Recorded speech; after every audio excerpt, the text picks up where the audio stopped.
Welcome to New Wave Global. You are watching Unraveled with Marvi Sirmed. In this show, we try to untangle the complexities of politics, society, and culture in different parts of the world, especially South Asia. For the last several weeks, we have been covering India's Lok Sabha elections, exploring the dynamics that shape the world's largest democracy. After all 7 phases of polling across India has been completed, and we are waiting for the election results, let's dive deep into the labyrinth of Indian politics and what to expect next. We are privileged to have with us Neelanjan Sircar, uh, if my pronunciation is correct, the political scientist and senior fellow at the Center for Policy Research in India. Thank you very much, Neelanjan, for joining. Thank you for having me.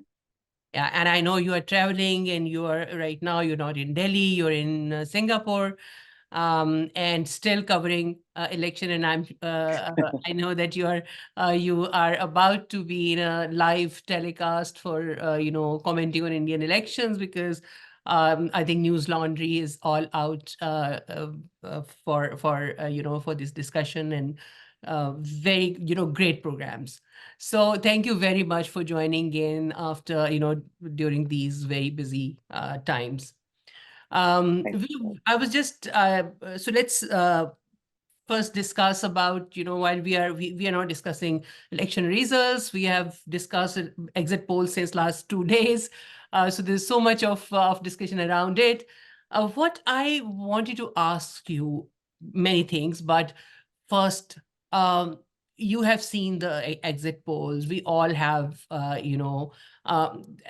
almost similar exit polls. And even when exit polls were not out, we sort of had an idea that Mr. Modi is going to form the government, whether coalition government or, simple majority or even decisive majority. But the next government is going to be Mr. Modi's government or BJP's government.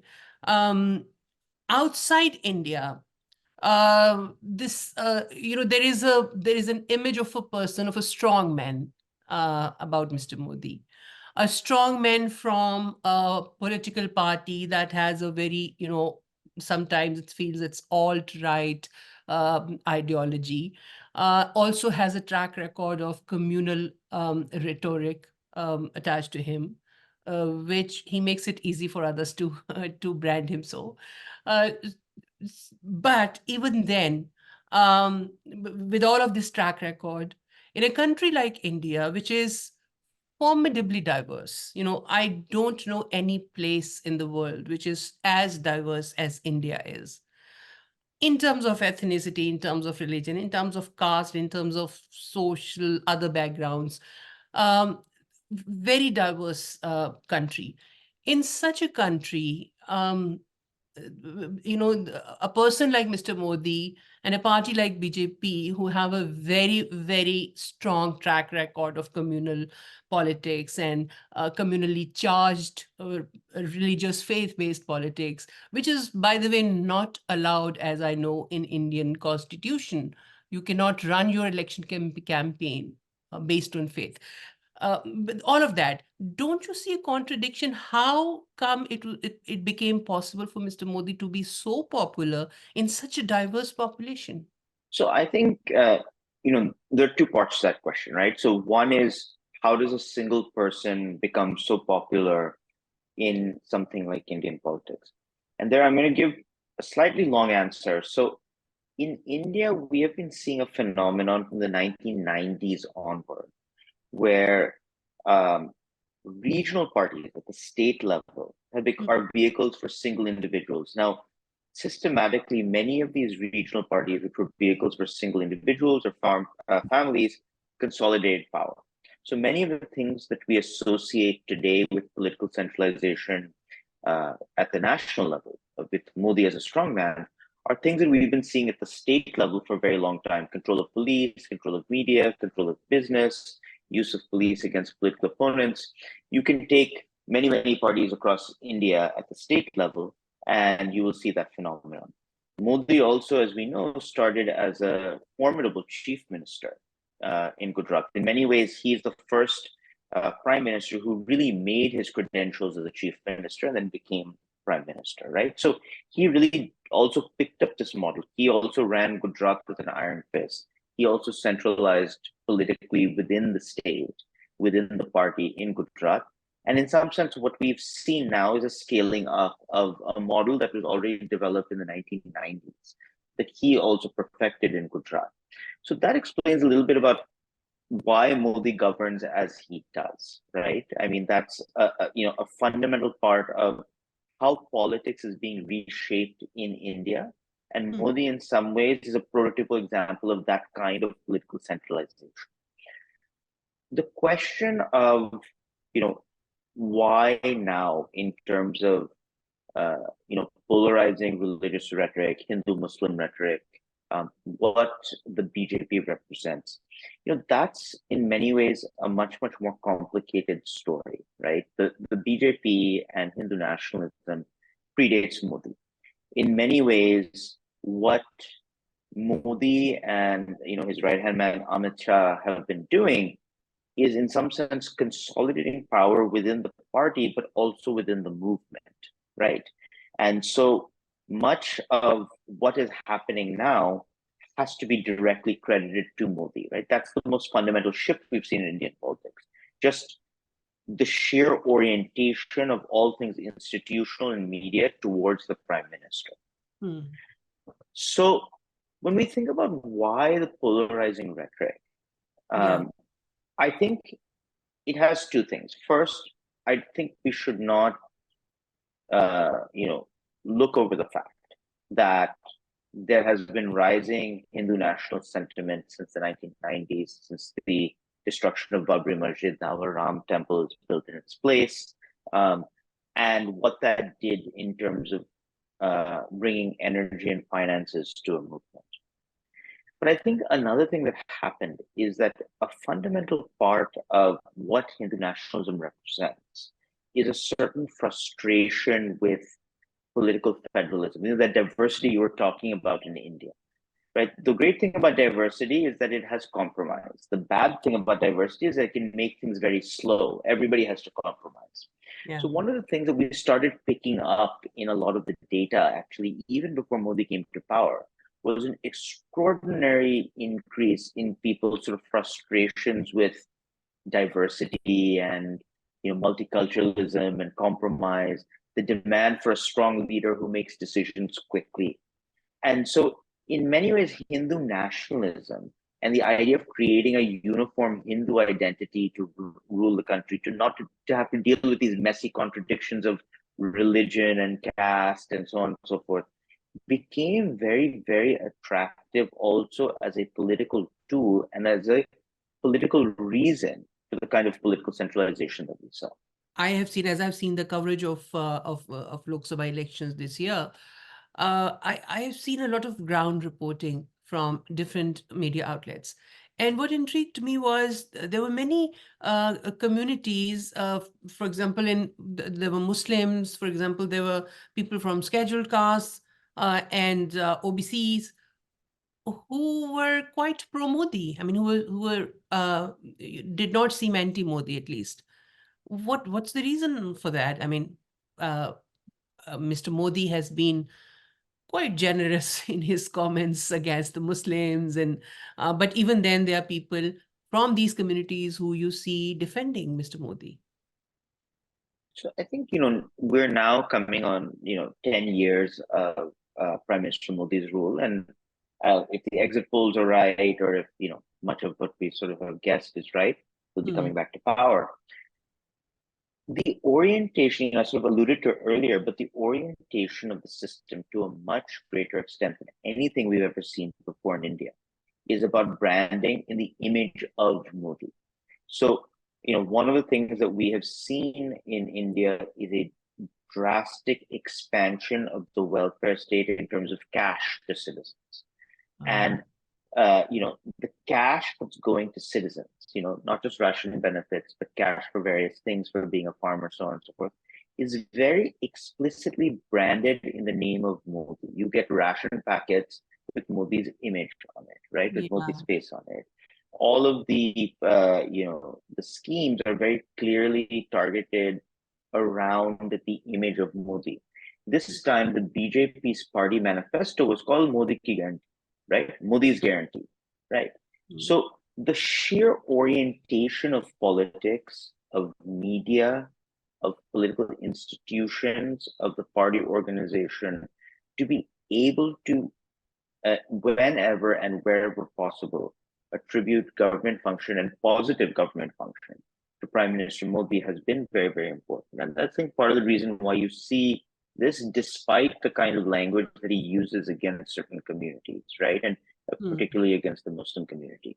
Yeah. That being said, I think we should be honest that I don't think we will see, and I don't think in any of the empirical data that I've seen, Modi has very much support among the Muslim community in India. I think it is still, I mean, disproportionately, Hindus and OBCs and upper castes in particular who have disproportionately supported Modi all these years. Yeah. So you talked about this different, the social safety net schemes that Mr. Modi has put his face on, although many of them were started by the earlier governments.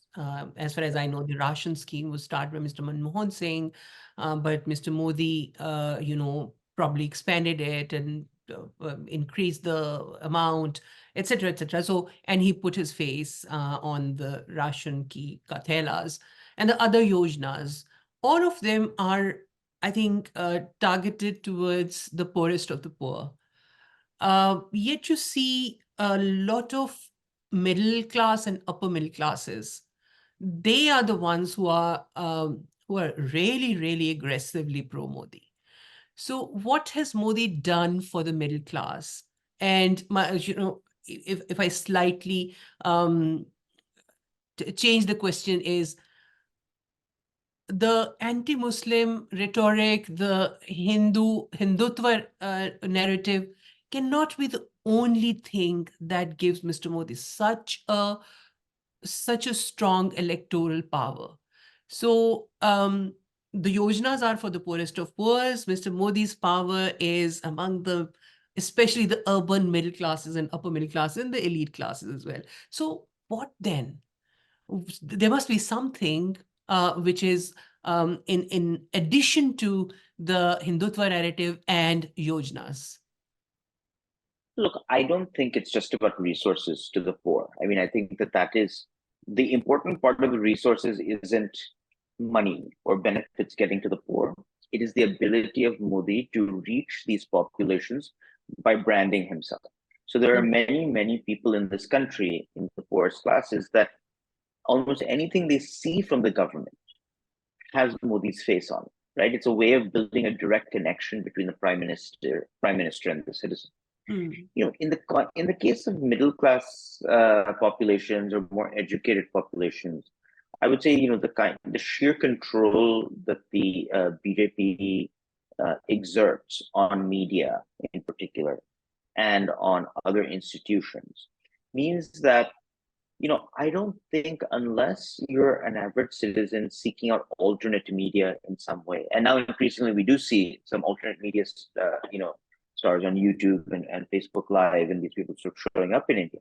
But unless you're somebody like that, you are only exposed to a particular position in India. And the sheer stronghold, the sheer sort of grip that the BJP has on the ability to communicate with even middle class voters because of a resource advantage, because of control over media, is, I think, a very, very large reason for why you see some of that sort of, as you said, aggressive support from Modi across, sort of many different communities. So I don't think it is just sort of ration, and so it's not a economic delivery story. It's a branding story. And in some ways, we are dealing now with the first sort of 24/7 prime minister in terms of branding and campaigning in India. Not something that we saw before. Many people sort of say that in the United States, the first time you saw it was Ronald Reagan to some extent, but actually Bill Clinton, right? This sort of that kind of just sheer media presence. And after that, it sort of fundamentally changed the way that politics was done in the US. In the same way, I think now the way in which media is used to directly communicate with the voter and build a connection to the leader at the top, that's a game changer. It's something that Modi, I think was very creative to build that kind of connection with voters, but it's also yielded major advantages for him. So, what do you see in the, I mean, you also be following the election campaign. What do you see was different in Mr. Modi's campaign compared to other parties, especially Congress campaign? Because as you have also very rightly mentioned, there are schemes and there's economic impact, there is branding, all of these factors that contributed to Mr. Modi's, electoral victory, if it is going to be. But despite that, Mr. Modi, I think, relied very heavily on attacking Congress and different kinds of insults to not just Congress, but Muslim community as well. Uh, it was easier for him to build on the achievements that you also mentioned, and we all know, but he did not do that. So why that? And do you think this polarizing politics has won him the elections? So the one thing we noticed, as you mentioned, is that for the first time, of course, Prime Minister Modi represents a certain kind of Hindu nationalist politics. We can talk about the riots that were, sort of engineered in Gujarat in 2002, and when Modi was chief minister of that state. So of course he has been associated with Hindu nationalism and Hindu Muslim polarization. But we saw for the first time when he was after becoming prime minister, that Modi started using that kind of language directly in his campaign, in his personal speeches. And so it is on one level surprising. I'll throw one more log onto the fire, which is also surprising. In the middle of all of this very polarizing rhetoric, the one thing that was not really brought up as an issue is the Ram temple, the Ram Mandir that was built so controversially over Babri Masjid. So I think there are two strands here. So first, we're starting with why Ram Mandir did not become an issue in the campaign. So I think there was a period in which, of course, it was going to yield dividends for the BJP. That time passed. But part of the challenge the BJP faced here with the Ram Mandir, first, it's not actually an issue that animates the population beyond a core base. But the second, and I alluded to this before, Ram Mandir is not just about Modi. It's about Hindu nationalism more generally. There's a story of Advani and the RSS and the VHP and all of these things. It becomes very hard to say Ram Mandir happened only because of Modi, right? Yeah. So that is actually not something the machine is geared towards. Now, what ended up happening? I'm sorry. I'm sorry. I just wanted to remind you, he did say in at least 3 to 4 speeches that if Congress comes, they will bring the Babri Tala and the Lord Rama would again be in the tents, etc. So there was this kind of yeah, it was more for religious baiting though. It was not, it did not, from my sort of time on the ground, and I think most of the reports, it didn't emerge as the sort of key campaign plank of the BJP, right? That's right, yeah. But the Hindu-Muslim polarization did more generally. And part of what happened here is that, I think the average Indian person has seen so much manipulation of state institutions in a short period of time that even people who are supportive of the BJP were saying, well, the elections are a foregone conclusion. We kind of know who's going to win. There are a lot of conspiracy theories about how voting happens in India through the electronic machine. I don't believe them personally, but many other people do. And so when there was a genuine sort of delinking between the electoral process and legitimacy to rule, Mm, I think that's when you saw a much, much more aggressive shift towards Hindu-Muslim polarization. In mm, some sense, to generate a narrative from a narrative-less election, right? This was an election in which everybody sort of expected Modi to come back. It was a fait accompli. Um, that's we right. people are, a lot of Indians are actually quite frustrated, even if they're going to vote for Modi again. Um, there's a sense in which institutions are being hampered in the country. Um, Not everything is fair, not for the average citizen, not for the poor. And so I always said, and I still believe this, even let's imagine for a second the exit polls are right and the BJP gets up to 340, 350 seats on its own. Mm, I still think in the mind of the average voter, the mm. democratic legitimacy that comes from this 350 seats will be less than the 303 in 2019 and the Oh, 282 in 2014.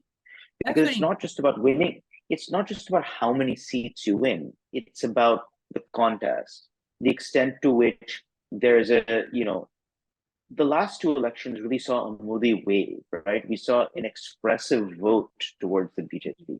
Even if the BJP captures this kind of win, there was genuinely a lot of dissension on the ground. There was genuinely much less energy in this election, much less campaigning in this election. mm, You know, much less interest in this election. I mean, we are interested because this is what we do. But if you walk around India, even on election day, even on final phase, it mm. felt like a normal day in most places. I was in many different states for elections. There wasn't that kind of energy. So how do you wrest a narrative from an election that feels like this? And I think that Modi and the BJP felt its best card was to develop this story of what the Congress might want to do if it comes to power, what the Muslims will do if they come to power, just sort of come after the election and say, look, we had a real threat in this country. The voters came together and defeated that threat. Those threats are Muslims and Congress and whatever and whatever. So it is the ability to build a narrative out of an election that has really been quite, you know, disappointing, I think, in the mind of the average voter. Mm. But that brings another question. Um, so interestingly, incumbency is, at least in South Asian, beyond South Asia as well, it does affect the election results. It's a disadvantage to the incumbent. But in Ms. Modi's case, we see if the exit polls are to be believed and they hold true, then which means that he is getting incremental third time, premiership, which is unprecedented. I mean, Mr. Nehru also was, I think he came third time, but that times were different and dynamics were different. This time it's completely unprecedented. So he's coming third time with incremental vote. So the incumbency for 10 odd years did not affect him. That's incredible, no? So how, and then another contradiction is his entire rhetoric, which on the religious, on the communal polarization and maybe the caste polarization, and BJP and RSS considered to be the upper caste party, and Mr. Modi himself is from OBC, OBC probably. How does it? I mean, how does it? It doesn't add up. How do you explain it? So what I would say is, let's go back to a comment I made right at the beginning that Modi, you know, developed his skills as a chief minister and started with a model that we started, sort of seeing grow within India in the 1990s. So there are many at the chief minister level. In fact, the BJP in his home state of Gujarat, the TMC in West Bengal, the BJD in Orissa. These are all sort of parties that had huge amounts of centralized. The BJP is a national party, but the BJP in Gujarat was very centralized around Modi. That built parties that essentially could not be defeated, right? Part of this kind of model of personification of politics and centralization of power, building a direct connection between the voter and the politician at the top, has been to prevent this kind of anti-incumbency, right? And we've seen it in a number of states that when politicians are successfully able to build that kind of connection directly with the voter, they don't lose. Because for the average voter, if it's not about issues, it's about the connection I feel to the leader at the top. If that's the basis upon which a voter is sort of making a decision, then the ability to build a connection and to be the only politician who can build that connection. I mean, there are many parts of India where the only political actor that people see regularly is Modi. It's coming on their phone, coming on their ration packet, coming on, right? The sheer advantage that confers on a politician under this kind of model of political centralization is, extraordinary. And we shouldn't deny the second part of it, right? State institutions and the media have been pretty aggressively used. That is also part of the model that I was talking about that came up in the 1990s in many states. It's been pretty aggressively used against political opponents, right? So it's not as if you can say that political opponents are exactly standing on equal ground, right? Congress had its accounts frozen. Sort of the police agencies have, gone after many leaders. 2 standing chief ministers were arrested into the run-up to the elections. So we are also talking about a situation in which state institutions have been pretty aggressively used against political opposition. Yeah, so that gives me a segue to my next question. You mentioned the 2 CMs arrested, the freezing of the Congress accounts, and Mr. Rahul Gandhi was heard saying there is not a level playing field for him, for his party. And then we also saw Mr. Modi using the communal rhetoric, which is not, which is unconstitutional according to India's constitution, and ECI had to say something, do something, but it did not do it, directly to Mr. Modi. They sent something to Mr. Nadda. And then there was this situation in Sambal where the villagers, mostly Muslim, were stopped from voting. There was another guy who was seen voting 8 times. There was another incident in Surat. There were some candidates who were pushed to withdraw, Congress candidates and candidates from other parties other than BJP. So there was a whole lot of things, whole spate of things on which ECI could not react properly as the civil society was hoping it to react. What do you see the legitimacy of BJP win, if BJP wins, as the exit polls say? What do you see the legitimacy and the credibility of the electoral process in the backdrop of all of this? I mean, something that I alluded to, I think, earlier, when we were sort of talking about why, we saw this kind of narrative emerge. I think, look, in the minds of the average voter, the election, compromise is too strong a word. It is still broadly a fair election. But the role that the state institutions have played, and the ECI in particular, in bolstering confidence in citizens, it is genuinely a fair process. The role that the ECI has played in sort of diminishing that view, right, is extraordinary, right? The inability to comment on things like voters being turned away at the polls, the unwillingness to. So, I don't think that the political class recognizes the kind of damage that does with the citizen. Not just political. It's easy to say it's only the opposition complaining. When I went on the ground, there were many people who will vote for the BJP that were complaining about the system not being fair. The damage that does to the legitimacy of governance is something that needs to be understood more clearly. Today in India, if you have an issue with the government, if you want to be a political opposition, your optimal strategy is to not go to the polling booth. It's not to go to parliamentary opposition. It is to take to the streets. The only people who have been able to successfully push back against the government in power are the farmers or the athletes or even the CAA protests, right? These are all people who had to use non-parliamentary means. They have to go on the streets because it's the only way to affect political opposition in this system. So I do wish the political class understood that the kind of damage that is done in the mind of the average person, that if I have a complaint, if I have a concern, my optimal strategy is to not use the democratic and electoral process to raise those concerns, because that system is rigged.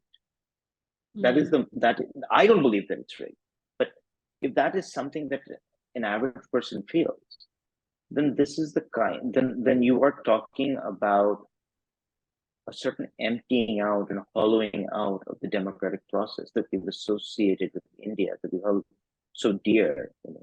Yeah.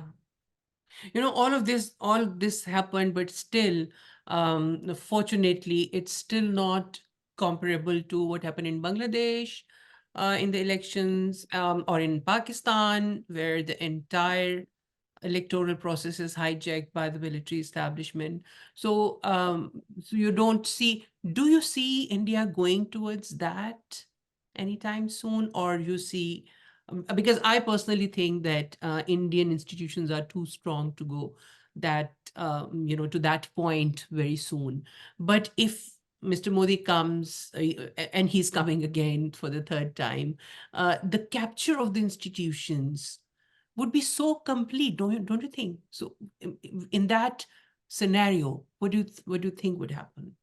Would you go to that point, sooner than? No, so I think, if irrespective of whether the exit polls are right, as you said, there was very little doubt in the minds of any of us that BJP would be the single largest party, perhaps would get a majority on its own, perhaps very likely after looking at the exit polls. Modi was going to be prime minister. Modi is not one to compromise with his coalition partners. Governance would look the same. So I've been telling you that whether it's 240 seats or 340 seats for the BJP, there's not a remarkable difference between what we should expect for the next 5 years, right? That is, in some sense, the Modi model is set in stone. You will see greater degradation of state institutions. You will see greater consolidation of power. There is no doubt. The question about whether you see the kind of tactics, the kind of breakdown that you've seen in other parts of South Asia, it's a good question. We don't know. I think we're now in the space of an unknown unknown. We don't know. What I would say that's a bit heartening, though, is that genuinely, the constitution entered mass politics in India this time. The question about whether people vote on the basis of the constitution is separate from whether people believe that red lines are going to be crossed. The most common thing that you would hear is that some notion of a Hindu Rashtra, some notion of a Hindu, sort of defeat of secularism for a Hindu basis for the constitution would be crossing a red line for many, many people.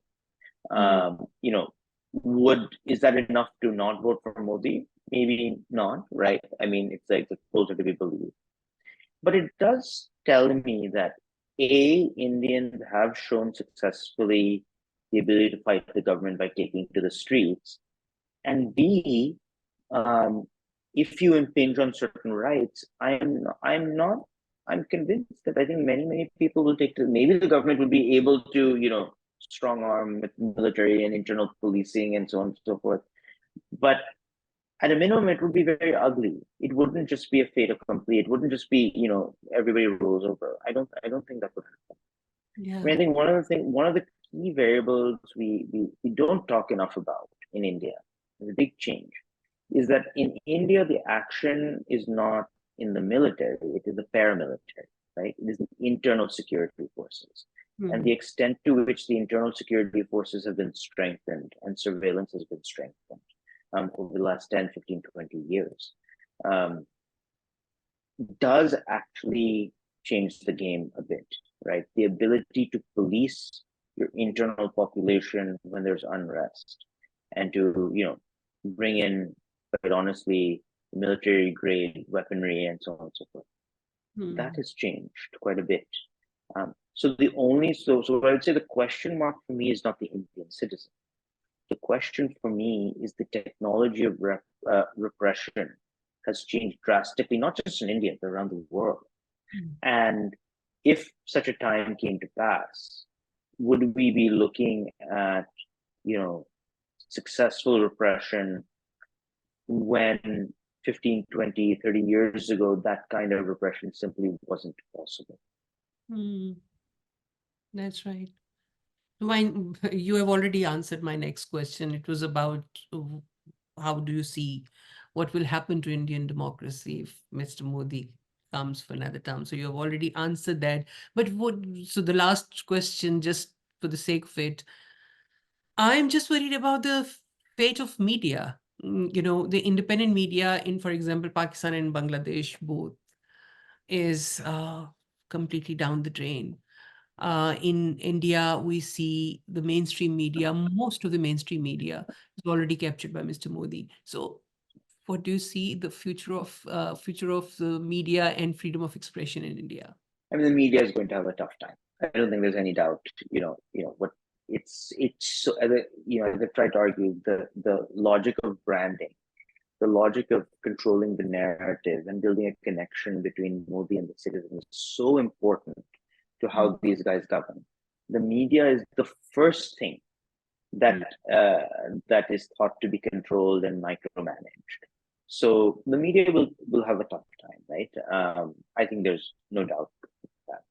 I think what has been interesting is that in this election, you have seen the rise of alternate media, right? You've seen, Ravish, who was, a star on NDTV, but has now become a star online and genuinely is heard by many, many people on the ground.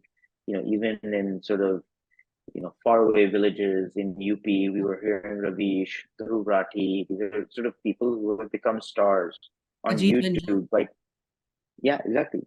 Yeah. And these are all,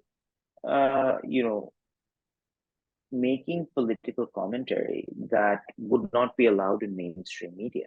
That's right. And so it is interesting that media finds a way, alternate media finds a way, citizens find a way to hear it. So I am convinced that even if the government does as is planned, starts tamping down on alternate media and online media and citizens have found a way to access information when they want, particularly younger people, right? There's just all kinds of things coming through WhatsApp, that you come through your Facebook and so on and so forth. It's very, very hard to control to that extent in this kind of media environment. So yes, mainstream media will have a tough time. And yes, perhaps even the established people, online stars, the government will tamp down on some of those ways. Yeah, but I do think that the method of social media and alternate media will continue to have an impact in India, and it will only grow. I hope so too, but you see, when push comes to shove, these authoritarian regimes around the world, they do resist with force, with iron hand. And in Pakistan, we see, for example, in Bangladesh, we have seen, a few years ago, against the bloggers, the atheist bloggers, etc., and all that violence that had happened. In Pakistan, it's very interesting that the so-called democratic government, the civilian government, which prides itself being, resisting military's oppression in past, is now part and parcel of the military establishment's agenda of controlling the social media. So the people, the independent voices who had found platform on the social media, on the YouTube, etc., they are now being clamped down through specialized laws that are being in the making. I just hope that in India it doesn't happen. So, I mean, I think the specialized laws are on the cards, as you know. That is very much being drafted as we speak. yeah, So I do think there will be a cat and mouse game between alternate media and the kinds of suppression that you're talking about.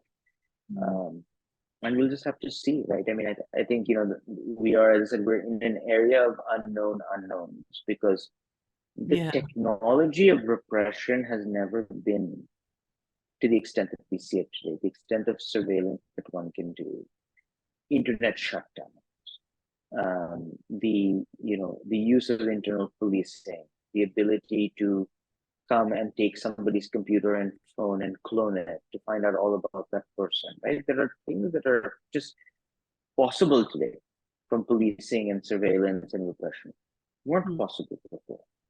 So it's an unknown unknown. We don't know yeah. who sort of wins this cat and mouse game. Mm. Yeah, exactly. No, thank you very much, Neelanjan, for being with Thank you. us, giving us so much time despite you're busy and you are traveling.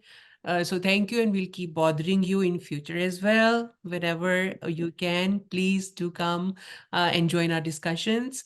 And thank you, viewers, for tuning in. For tonight, it's just this much. Stay tuned, and till then. Stay vigilant, stay informed, and never stop standing up for what is right. Good night.